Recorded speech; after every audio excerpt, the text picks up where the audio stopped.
Hi மக்களே, வணக்கம். இன்றைக்கி முட்டையை வச்சு ஒரு மசாலா முட்டை வறுவல் செய்ய போகிறேன்.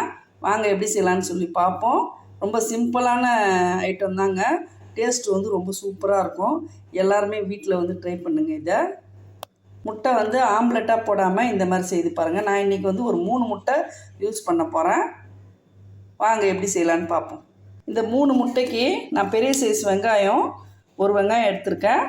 ஒரு 5-6 பூண்டு பல் தட்டி வச்சுருக்கேன். சின்னதாக ஒரு தக்காளி, கொஞ்சமாக வந்து கருவேப்பிலை இலைகள் வந்து பொடியாக கட் பண்ணி வச்சுருக்கேன். இவ்வளோ தான் இதுக்கு தேவையான ஐட்டம். இப்போது இந்த வெங்காயத்தை மிக்ஸி ஜாரில் வந்து லைட்டாக வந்து ஒரு துருவிடலாம். அப்போ தான் வந்து நல்லா வந்து தொக்கு பதத்தில் இருக்கும். டேஸ்ட்டும் ரொம்ப சூப்பராக இருக்கும்.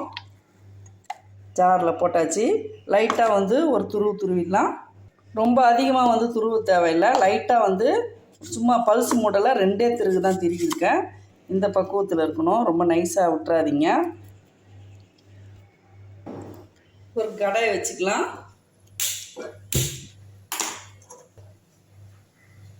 கடாய் காயட்டும். இப்போ 3 முட்டைக்கு 3 டீஸ்பூன் அளவு எண்ணெய் ஊற்றிக்கலாம்.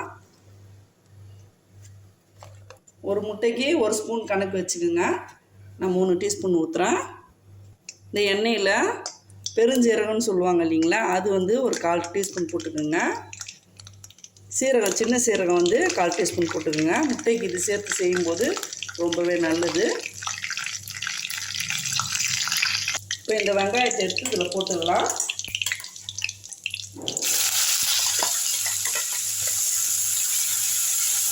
நல்லா வதக்கி விட்டுருங்க.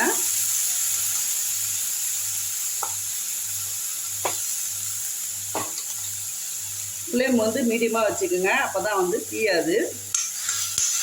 நல்லா சாஃப்டாக வதக்கி விட்டுருங்க. ரொம்ப ஈஸிங்க இந்த டிஷ்ஷு. டக்குன்னு செஞ்சு எப்பவுமே ஆம்லெட்டு ஆஃப்-பாயில் அப்படின்னு போடாமல் இந்த மாதிரி ஒரு முறை ட்ரை பண்ணி பாருங்கள். ரொம்ப சிம்பிளாக இருக்கும். ஆனால் டேஸ்ட் வந்து சூப்பராக இருக்கும். இதை வந்து இதிலே வந்து சாதமும் போட்டு பெருசு சாப்பிட்லாம். பேச்சுலருக்கு ரொம்பவே யூஸ்ஃபுல்லாக இருக்கும். ஒரே ஒரு சிட்டிக்கை மஞ்சள் பொடி போட்டுக்கோங்க. 3 முட்டைக்கு ஒரு 1/2 டீஸ்பூன் சால்ட்டு போட்டுங்க. இந்த வெங்காயத்திலே போடும்போது நல்லா வந்து வெங்காயத்தில் மிக்ஸ் ஆகிடும். நல்லா வதக்கி விட்டுருங்க. இப்போ இதுலேயே அந்த பூண்டு பல் வந்து தட்டி வச்சுருக்கோம் இல்லைங்களா, தட்டி போடுங்க. அப்போ தான் நல்லாயிருக்கும். நல்லா வதக்கி விட்டுருங்க. கருவேப்பிலை போட்டுக்கலாம். இந்த வெங்காயத்துலேயும் பூண்டுலேயும் பச்சை வாசனை போகணும். அந்தளவுக்கு வதக்கினா போதும்.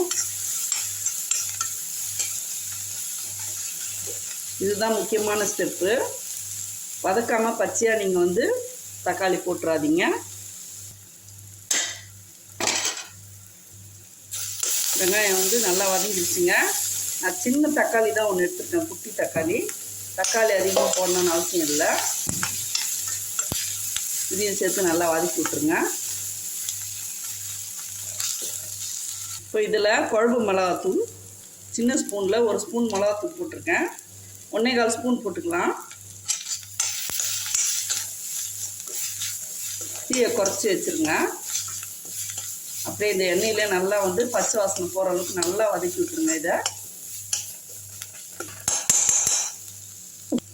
இப்போ இந்த மசாலா நல்லா வதங்கிடுச்சு. இப்போ கொஞ்சமாக ஒரு 1/4 கிளாஸ் அளவுக்கு தண்ணி ஊற்றிக்கோங்க.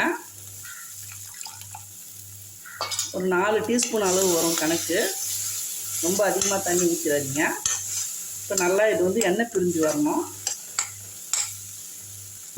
இது வந்து பேச்சுலருங்களுக்கு வந்து குழம்பு இல்லைன்னா இந்த மாதிரி செய்துட்டு, நான் பாருங்கள் ஒரே ஒரு வெங்காயம் தான் போட்டேன். இந்த மாதிரி செய்துட்டு நம்ம வந்து சாதத்தை போட்டு பரட்டி சாப்பிடும்போது டேஸ்ட்டு வேறு லெவலில் இருக்கும். குழம்பு தேவையில்லை, கூட்டம் தேவையில்லை. அவ்வளோ நல்லா வதங்கட்டும், எண்ணெய் பிரிஞ்சு வரட்டும். நான் வீட்டு குழம்பு மிளகாத்தூள் இருந்ததுனால 1 டீஸ்பூன் அளவு தான் கோபுரமாக போட்டிருக்கேன். உங்களுக்கு கொஞ்சம் நல்லா வந்து காட்டாக காரசாரமாக வேணும்னா கூட வந்து 1 டீஸ்பூன் போட்டுக்கலாம். 2 டீஸ்பூன் தாராளமாக போடலாம். காரசாரமாக இருக்கும். நான் கொஞ்சம் காரம் கம்மியாக தான் செய்ய போகிறேன். ஏன்னா வந்து நான் பெப்பர் யூஸ் பண்ணுவேன். அவ்வளோதான். எண்ணெய் நல்லா பிரிஞ்சு வந்துடுச்சு. இதான் வந்து கரெக்டான ஸ்டேஜ். இப்போ முட்டை வந்து ஒன்று ஒன்றா வந்து அப்படியே உடச்சி ஊற்றிடுங்க.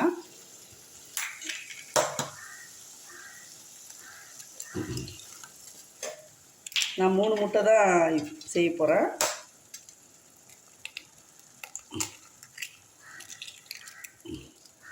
மஞ்சக்கரு கலையாமல் ஊற்றிருங்க. இப்போது இதுக்கு மேலே வந்து ஒரு அரை டீஸ்பூன் அளவுக்கு பெப்பர் பவுடர் தூவிக்குங்க. தூவிட்டு ஃப்ளேமை வந்து ஃபுல்லாக கம்மியாக வச்சுட்டு தட்டு போட்டு மூடிடுங்க. ஒரு 5 நிமிஷம் கழித்து பார்ப்போம். இப்போ 5 நிமிஷம் ஆயிடுச்சு, திறந்து பார்த்துடலாம். இந்த மாதிரி எண்ணெய் பிரிஞ்சு வந்துருச்சுன்னா திருப்புற பக்குவத்துக்கு வந்துருச்சுன்னு அர்த்தம். நம்மளுக்கு ஈஸியாக இருக்கும். முன்னையே வந்து நீங்கள் கரண்டி போட்டுறாதீங்க. அப்படியே லைட்டாக வந்து ஷேக் பண்ணி விடுங்க. இப்போ வந்து இதை வந்து அப்படியே கட் பண்ணி விட்டுடலாம். 3 முட்டையை தனித்தனியாக. நம்மளுக்கு திருப்புறத்துக்கு ரொம்பவே வாட்டமாக இருக்கும்.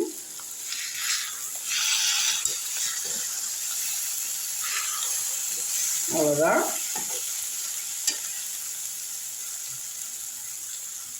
கொஞ்ச நேரம் வந்து திரும்பவும் வந்து ஒரு 3 நிமிஷம் மூடி வச்சுருவோம்.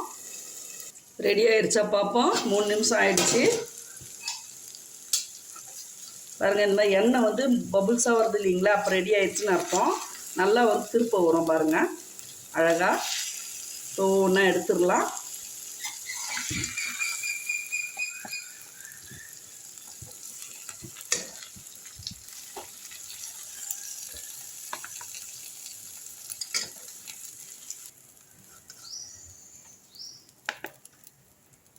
இதை வந்து சாதம் போட்டு பரட்டி சாப்பிடும்போது ரொம்பவே சூப்பராக இருக்கும். கொத்தமல்லி தூவிடலாம். கண்டிப்பாக இந்த முட்டை மசாலா வந்து நீங்கள் வீட்டில் வந்து ட்ரை பண்ணி பாருங்கள். டேஸ்ட்டு வேறு லெவலில் இருக்கும். இந்த மாதிரி செய்யும்போது குழம்பே தேவையில்லைங்க, இதிலே வந்து பரட்டிட்டு சாப்பிட்லாம். பேச்சுலருக்கு ரொம்பவே பயனுள்ள வீடியோவாக இருக்கும். இந்த வீடியோ பயனுள்ளதாக இருந்துச்சுன்னா ஒரு லைக் கொடுத்துருங்க. வீடியோ பிடிச்சிருந்தா லைக் பண்ணுங்கள், ஷேர் பண்ணுங்கள், சப்ஸ்கிரைப் பண்ணால் மறக்காதீங்க. தேங்க்யூ மக்களே.